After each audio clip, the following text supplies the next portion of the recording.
Hi, everyone, and welcome to another episode of OneMicNite. This is OneMicNite Talk, where we talk about real topics that hopefully inspire you in your life.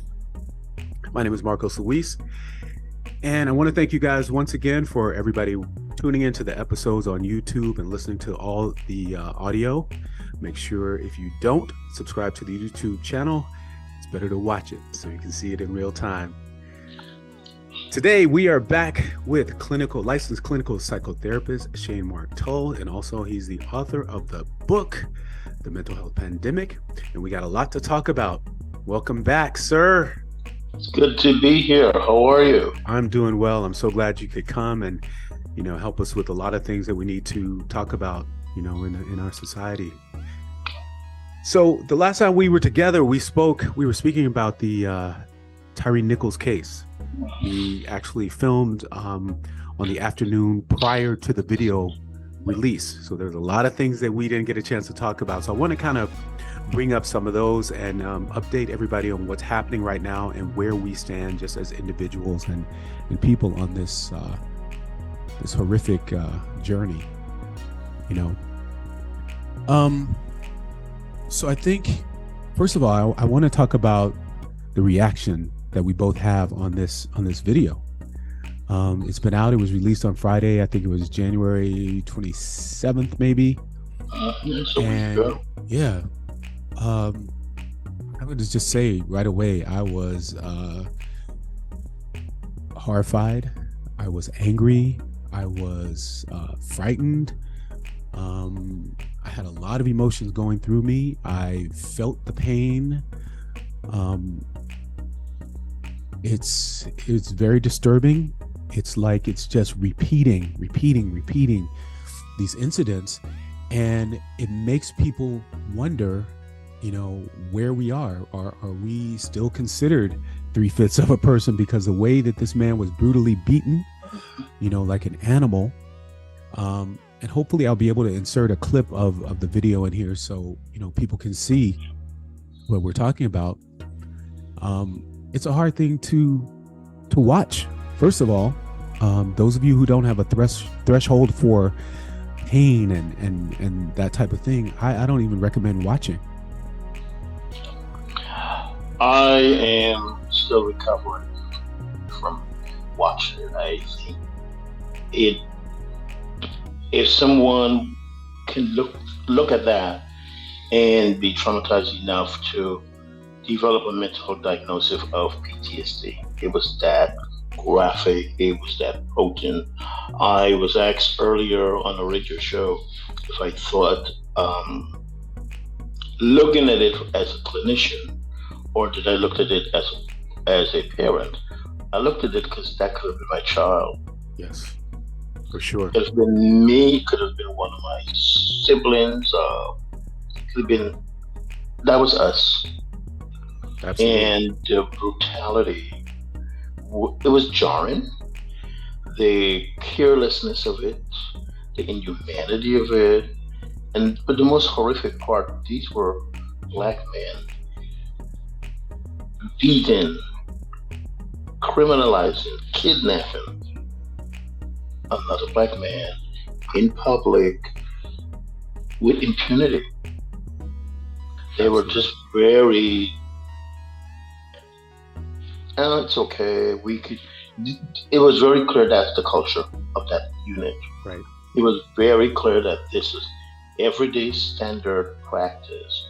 This was not above the pay. It was just, that's what they do. That's how they handle business on the street. So I am, as horrified as I was, there was a part of me that I was not surprised.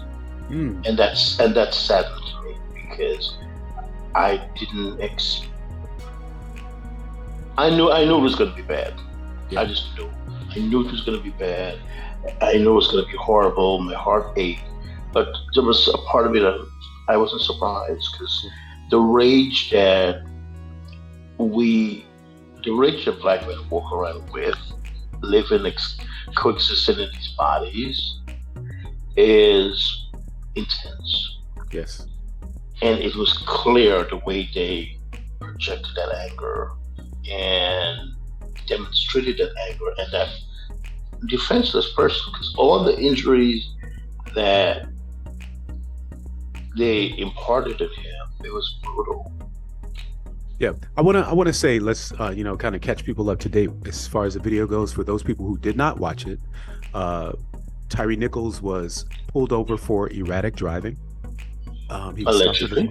Allegedly. Stopped at a stoplight. He was yanked out of the car, thrown to the ground. A few words exchanged. He was tased. Then the other police video, first of all, they had about 20 hours of police video from what they say, from different angles and different body cams, which I'm happy that they have, So then he subsequently got away. He started running. The next video footage shows him at a different location where two other officers had him down on the ground. And another officer comes up, starts beating him with a baton. And another officer comes up and starts kicking him. He was kicked in the face. He was kicked in the abdomen. While he's handcuffed. While he's handcuffed.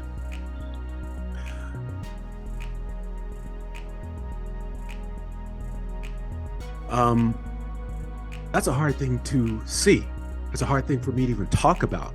Imagining myself, imagining a son, a relative, like you said, a brother, someone that I know, anyone, this young man, taking that sort of abuse, What struck me though was he was the victim and he was the most controlled and calm person in the situation. Wow. He never got violent, he never got outrageous. They keep saying, "Why are you doing this? Stop." He was not fighting back. He was the victim, but he seemed to be in control of the situation. And that, I'm glad that was so, because there's nothing for them to say he was violent or he was trying to pull, even though they did make statements, he was trying to pull out a gun, he must have been high, all that stuff. Right. There was no apparent evidence that he was under the influence of anything other than their brutality. Exactly. We need to see the footage for that one. They did say he tried to pull out their gun. We need to see the footage of that. That's what I want to see. Yes. And then even if so, I have to wonder to myself, would he then be in the right because he's trying to protect himself because he's being, abused? Yes. So would he be within the rights to do so? I don't know. Yeah. And it was interesting that they introduced the kidnapping charges, because what happened, if there was no reason to put him over, there was no probable cause, and they continued to detain him, that became kidnapping. Exactly. And I thought that was very creative by the prosecutor to add that. But I can't speak for every black man, and what we do and say doesn't represent every black man's opinion. But I was really embarrassed for them. I was hurt for them that they had that mindset that it was okay to do this to another human being. It was okay to do this to another black man. That part hurt me. I hurt for their families. I hurt for what they're going to go through for the rest of their lives.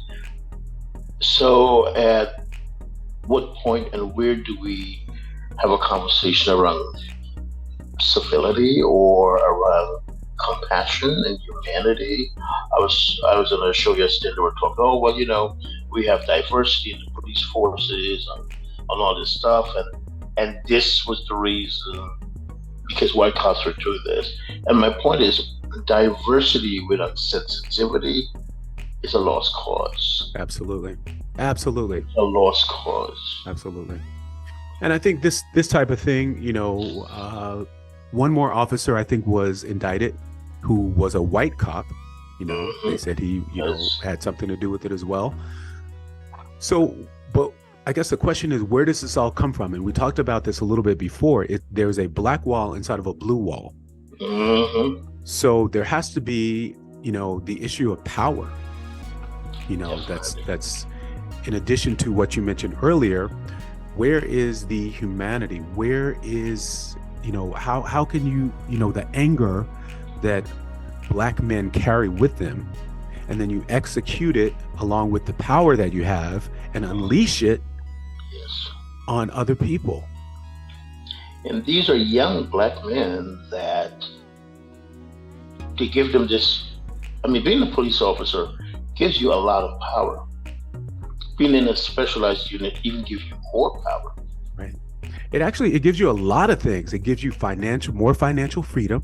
Indeed. It gives you a free pass to get into places and, attain certain things based on the fact that you're a police officer. Yeah, you can flip your badge and walk through. Mm-hmm. So, and giving them that kind of power, and when they are going into an institution that was intended to corral black folks, that's what the whole policing is about.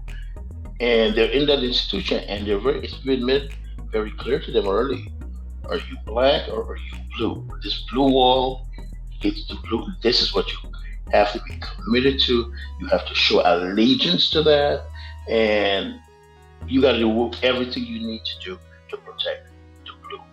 So there's no black once you get in there. It's blue, and I think that putting in diversity without training, without sensitivity training, without not just them looking at a video and saying, okay, well, that's their cultural diversity training, but really having interactive experiences with people in the community, being part of community meetings, reaching out, going to the jail. Those are the things that humanizes us. If we want to help society, we have to really understand what they go through. So you have to be part of the community. You have to be in the spaces that this community exists in. And if we're not doing that, how are you related to the community? Because I would like to think that if those officers lived in those communities, they might have been more sensitive to how they interact with black men. Might be. Maybe. That's it. You said it. Maybe. Who knows?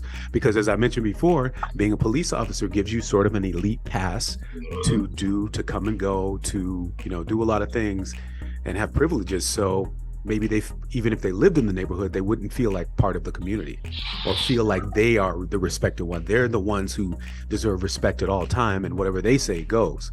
Now, I want to go back to something you mentioned, because this brings up the George Floyd policing law that we want to pass. So the George Floyd policing law, it passed the Senate back in 2021. So it states, and I'm going to read here, it states, for the accountability of the police misconduct, and it creates National Police Misconduct Registry, which is a data bank which has all the information about complaints and records of people on a federal level and a local level. It also requires police to complete a training, as you said, for discriminatory practices. It also limits force. Officers must activate their body cameras, and it prohibits the deadly force unless all other use of less lethal forces have been exhausted. It's a beautiful thing. It's a beautiful thing.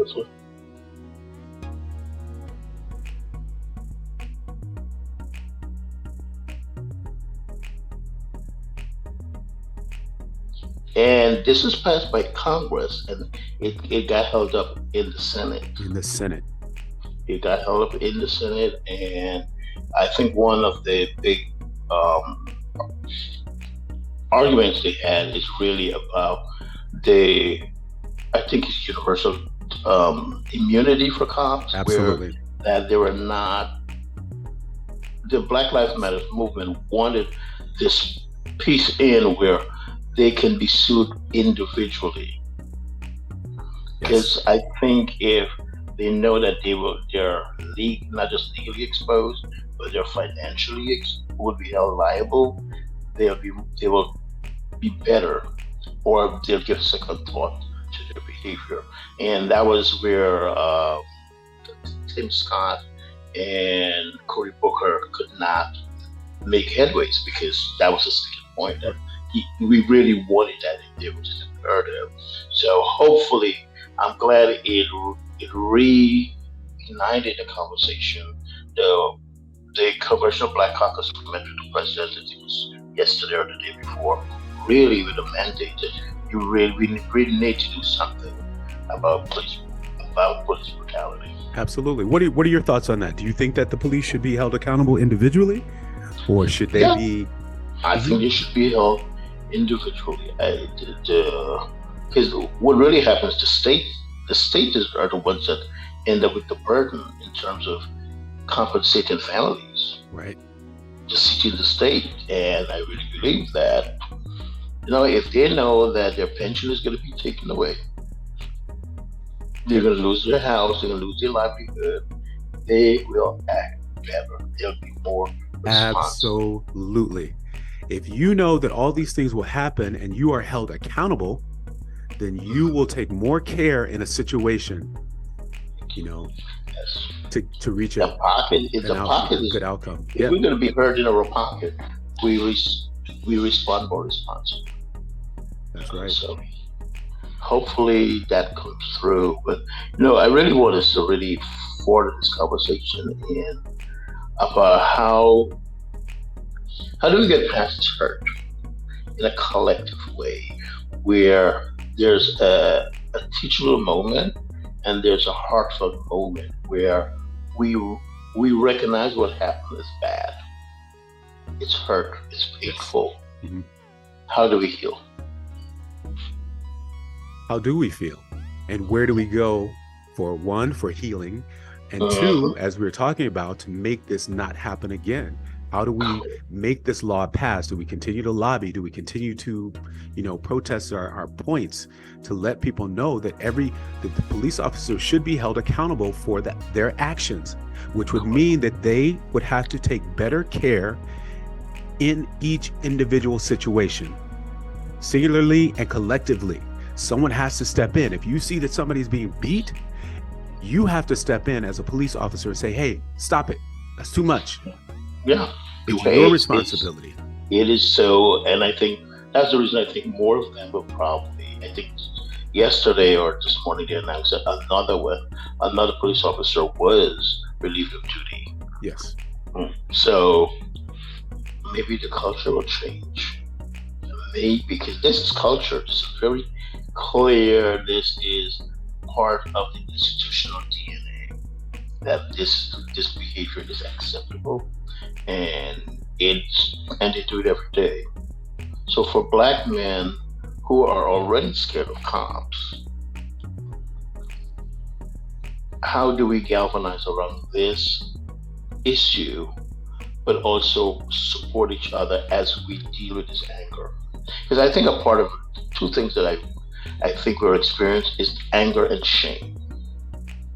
Anger that this young Black man was a victim, and the shame that this was done by other Black men. And we have to recognize that.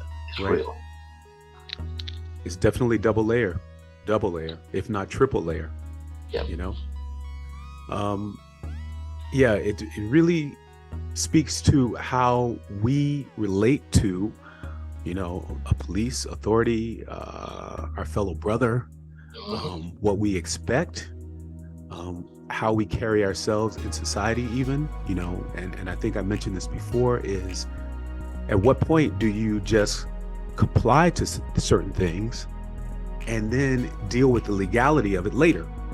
Even if you're wrong, even if they're pulling you over for some insane reason, you pull over, you show your papers, you do what you have to do, hands on the steering wheel.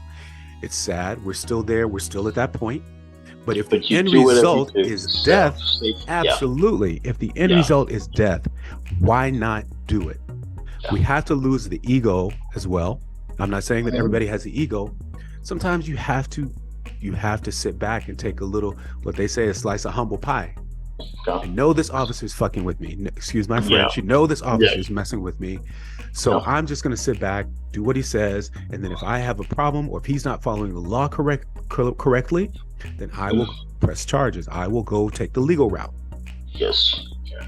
But I think in that situation, most times they're so aggressive that you kind of are defending yourself or trying to explain to them this is not right, and which doesn't diffuse the situation at all. It seems to add to that.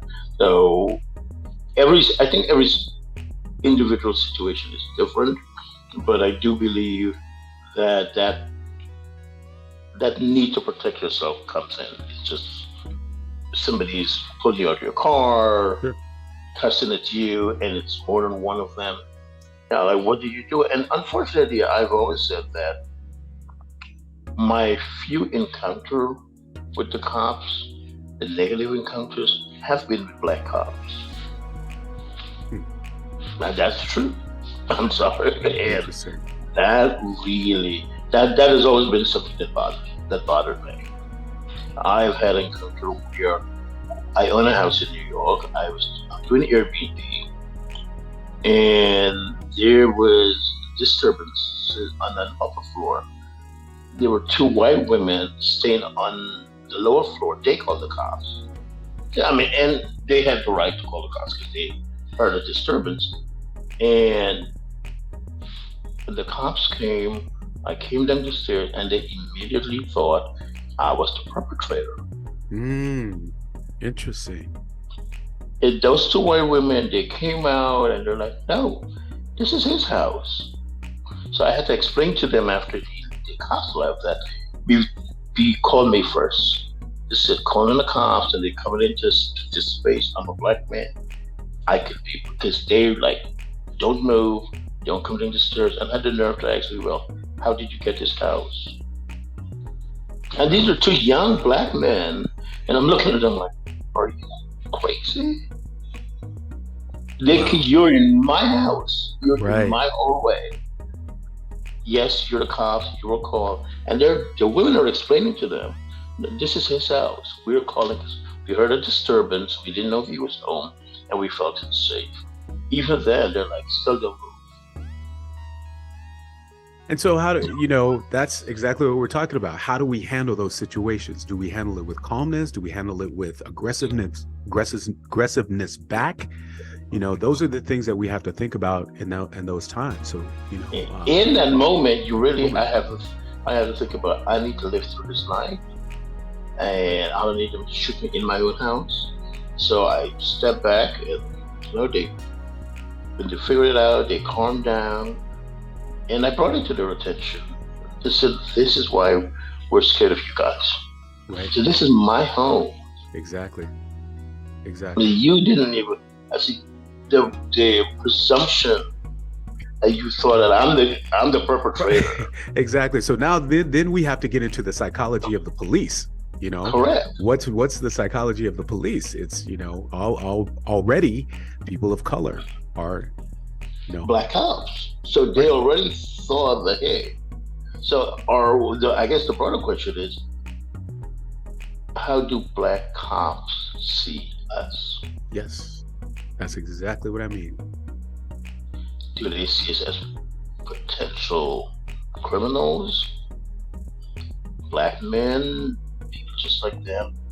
And where are their role? Is their role there to protect us or hurt us? It was self-evident. Yep.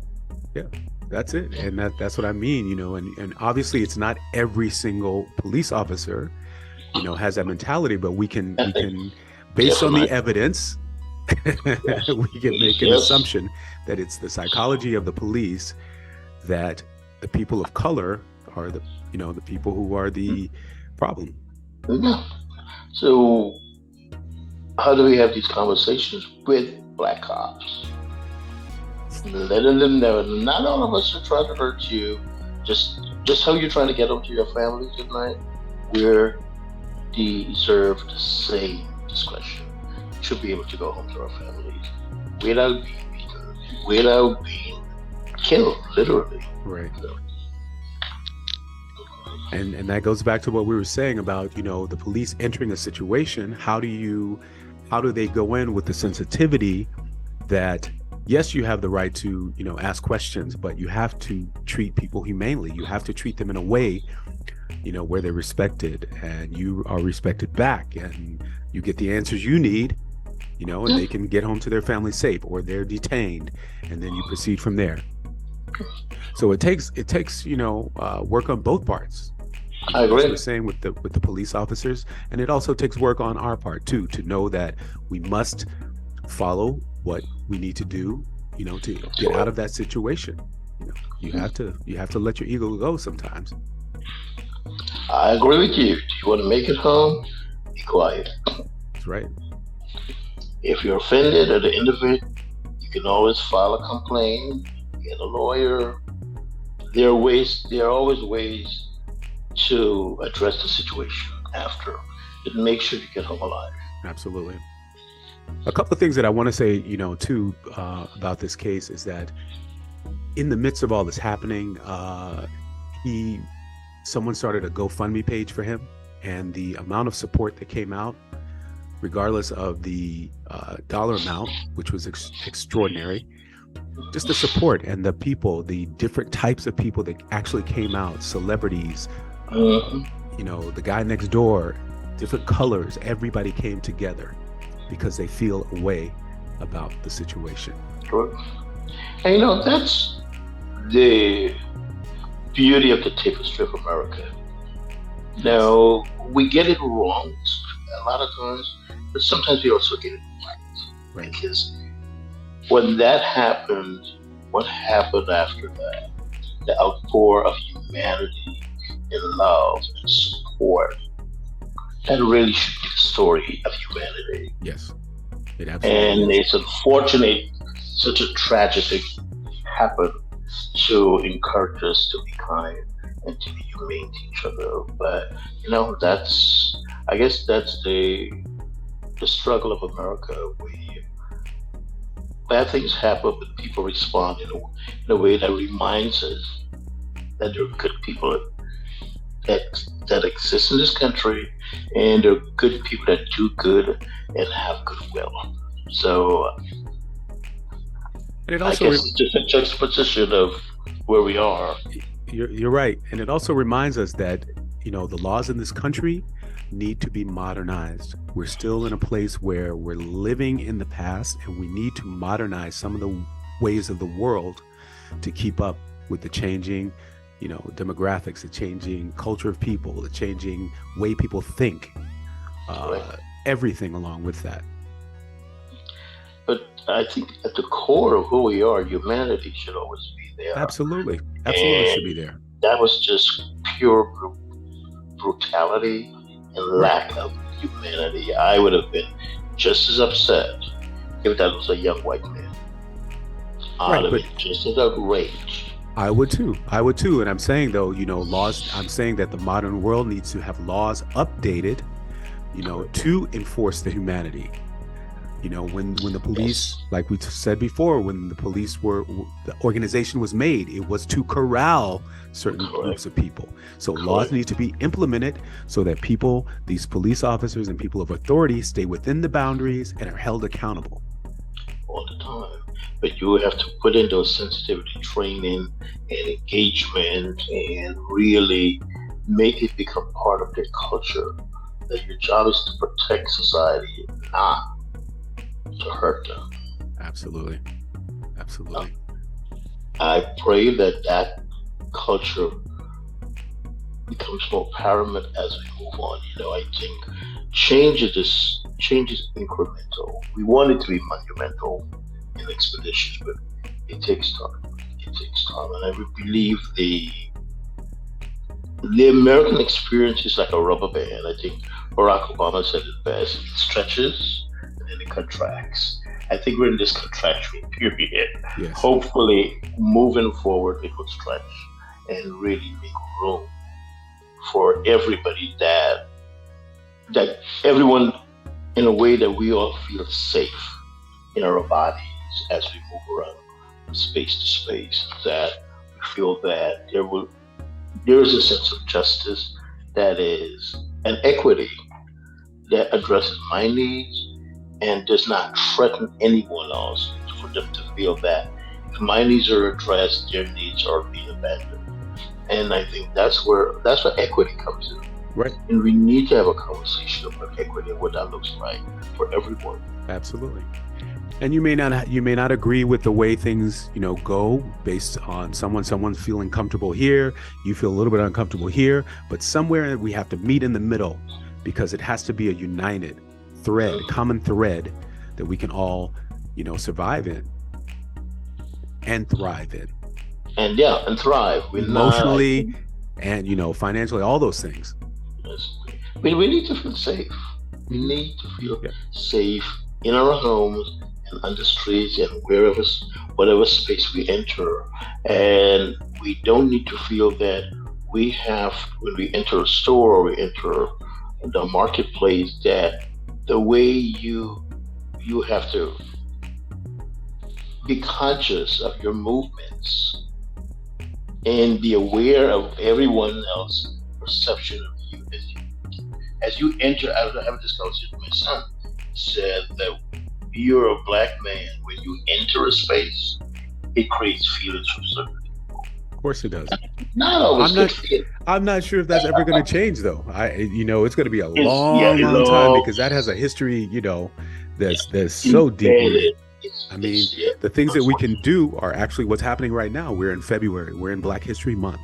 We're in a month where people are celebrating and you're learning about American history, so all the positive things that people of color have done, and you need to, like, everybody in the spectrum needs to listen and learn and see how people have contributed to the society. And maybe that'll help educate. But it just makes it for a richer tapestry of America. Why wouldn't you? The more thought, the more you know, the more you learn. But if we look at what's going on right now in Florida, with DeSantis is trying to ban everything that is not white and mainstream. Yes. We're actually going to come back to that. I want to have an episode about that. That's a good we really should. We're definitely going to talk about that for sure. Yeah. Well, I think we gave them an earful today, and I want to thank everybody for listening, and all you who are, on the live chat every week. Please leave some comments down below. Make sure you share these episodes. Anything else you'd like to say? Happy Black History Month. Amen. Even though Black History 365 days a year. That's right. Black history is American history. Indeed. Yes. So thank you, everybody, for listening to OneMicNite Talk. I am Marcos Luis. You can find me at MarcosLuis. How can they find you? Tull Clinical Psychotherapy on Facebook and Instagram, and tullcpc@gmail.com. I'm available. Don't hit him up on Twitter, because he won't retweet your tweets. I will. I'll get in there, okay? I'll get in there. Maybe a little social media challenged, but that's okay. You can find it. But also make sure you pick up his book. It's available on Amazon. The Mental Health Pandemic.